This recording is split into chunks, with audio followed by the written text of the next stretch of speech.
চাঁদপুরের কচুয়ায় ১১ নং গোহাট ইউনিয়নের চাপাতলি গ্রামে দুর্ধর্ষ ডাকাতি শেষে বসতিতে অবস্থান করা এক বৃদ্ধাকে নৃশংসভাবে হত্যা করার ঘটনা ঘটেছে।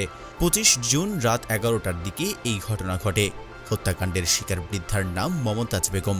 তিনি চাপাতলি ইটভাটার মালিক মরহুম বাচ্চু কোম্পানির স্ত্রী। হত্যাকাণ্ডের শিকার মমতাজ বেগমের সন্তান সোহেল রানা গণমাধ্যমকে জানান, তিনি অন্য সব দিনের মতো কাজ সেরে রাত ১১টার দিকে বাসায় এসে দেখেন কোথাও কোনো সারা শব্দ নেই।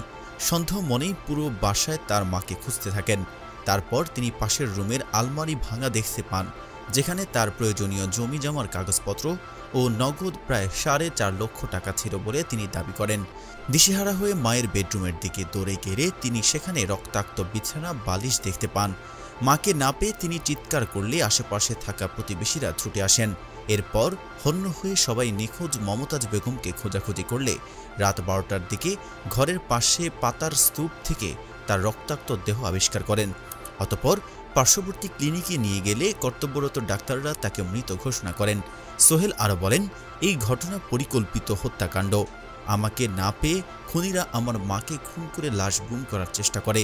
গ্রামে রাতের শুরু ভাগে ডাকাতির ঘটনা দেখা যায় না, আর তাদের যদি ডাকাতিই উদ্দেশ্য হবে তাহলে আমার মাকে ঘর থেকে বাহিরে নিয়ে খুন করে লাশ গুম করার চেষ্টা করবে কেন? এটা পরিকল্পিত হত্যাকাণ্ড। আমি দেশবাসী এবং প্রশাসনের কাছে আমার মায়ের খুনের সঠিক বিচার চাই। খবর পেয়ে কচুয়া থানা পুলিশ ঘটনাস্থলে আসেন এবং ঘটনাস্থল পরিদর্শন করে এই ঘটনাকে পরিকল্পিত হত্যাকাণ্ড বলেই দাবি করেন। চাঞ্চল্যকর এই ঘটনা এলাকা জুড়ে নেমে এসেছে শোক। শোকাহত এলাকাবাসীর দাবি, একই ইউনিয়নের গোহাট গ্রামে কয়েক মাস পূর্বে ফারুক নামের এক প্রবাসীর ঘরেও এমন দুর্ধর্ষ ডাকাতির ঘটনা ঘটে, যার আজ পর্যন্ত কোনো সুরাহা হয়নি।